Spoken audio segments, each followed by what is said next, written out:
I am Thelma Boeder.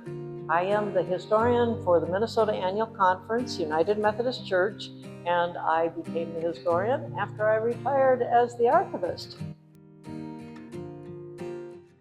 Early on, I found the Minnesota Conference history written by Albert H. Utzinger, which really does give the story of the first years in the Evangelical Association in Minnesota, and Old Salem is very important. Late in 1856, Andrew Artarnitzer came across the river at Winona, and early in 1857 he made his way up to St. Paul, and he found this group of people about 5 miles from St. Paul who were eager to hear him.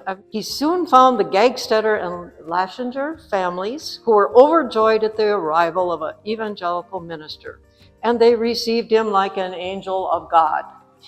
So that was very important, and they actually formed the first congregation on March 2nd, 1857. The other piece that's really important for Old Salem is it had the first camp meeting. If you think of a modern day camp, the fun part is of getting together, community, building, certainly services, singing, and so on. Well, they did that at the camp meetings too, but you bring a tent, you often was in a grove of trees somewhere, some nice comfortable place, and they had engaged a really sparkling minister, speaker, and then there'd probably be 3 or 4 other preachers that would preach, and they'd have many sessions of ministry in that fashion, and they'd sing and they'd eat, and they basically just went to camp together like adults and children, everybody, for a few days at a time. July of 1857. It was arranged, it was quite an undertaking. There were so few members and they were widely scattered. It was held on the farm of M. Gagstetter, 5 miles south of St. Paul, from July 1st to 6th. And after the ground had been prepared, 7 tents were erected and 2 covered wagons were placed in line. This was a respectable camp for so early a period. So all of this happened here at Old Salem. So they were first in a couple of different ways. First, let's start at the beginning. It's a very German community. And it's not surprising then that the Evangelical Association of North America, or the Evangelische Gemeinschaft, was interested in this location. There were plenty of Germans. Well, there were also Methodist Episcopal churches that had German-speaking congregations. And as it turned out, one is just up the road. That was, it was known as Salem Church for many, many, many years, just like this was Salem Church. In addition to being the Evangelical Association churches in this neighborhood, you had across, let's just imagine south of St. Paul, you have several German areas all the way from Shakopee over to Woodbury, and there was a Methodist Episcopal German-speaking church, like 5 in a row from Woodbury to Shakopee. But there were also Evangelical Association German-speaking people down around Farmington and Vermilion. So the whole area was heavy with this type of Wesleyan background denominations. In time, this particular congregation only existed a bit into the 20th century, and many of the people became part of what was then the German Salem Methodist Episcopal Church, which was a German-speaking congregation up the road. And then, if we're really going to get into the mergers, there was a change in 1924 where the Evangelical Association became the Evangelical Church.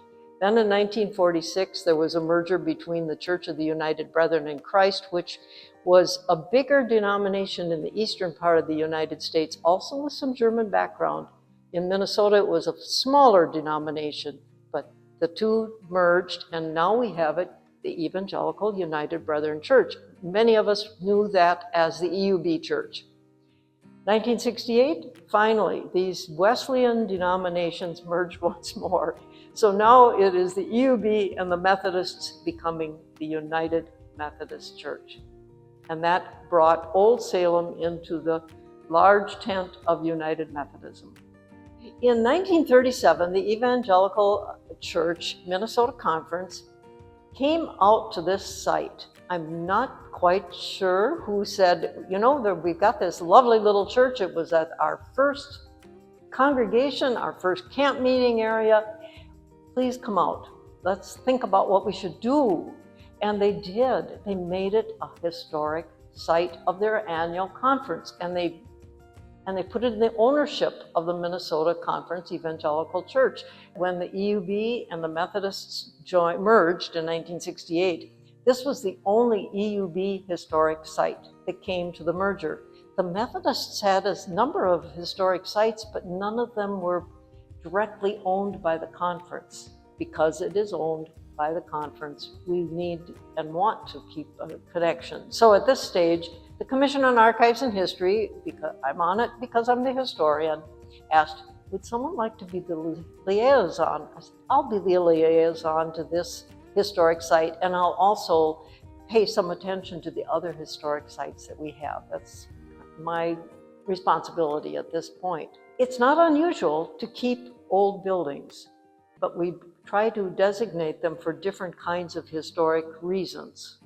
And Old Salem primarily because of its firstness in the Evangelical Association. Over on the wall, there is a plaque that we made it one of the historic sites of the whole denomination. Well, one thing I really hope is that that Old Salem can continue to find people who will work with the trustees and take care of it. I think they have done a marvelous job. I know it's not an easy job, but it's pleasant to be in this room. I know they have to dust it out and sweep it and clean it a bit every now and then, but I've been in a lot of historic places, and sometimes those things don't happen nearly as nicely and well as it happens here. And I really hope that somehow this can keep the maintenance going and keep this good group of trustees functioning. And if we really want to get technical or very down to the very granular point, wouldn't it be wonderful if we could somehow have a porta potty hidden in the back somewhere that we could lock up and then use when we have an event? I think we have to engage as many of the local or nearby church members that we can, the Dakota County Historical Society.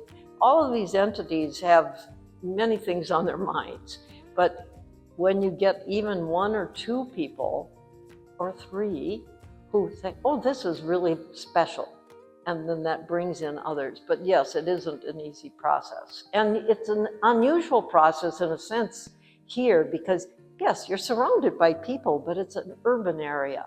Sometimes I think it's almost easier when there's a little church out on the prairie and people, oh yeah, it's a little different angle to be in an urban area. It's really easy to say, no, I can't do that one. I'm not that connected to it. But I think it would be very important, the best we can, to find more people than just descendants. I think it's a marvelous spot and we need to keep it together. And I do admire all the work that is being done here. And if we can find another event or two to engage people, all the better.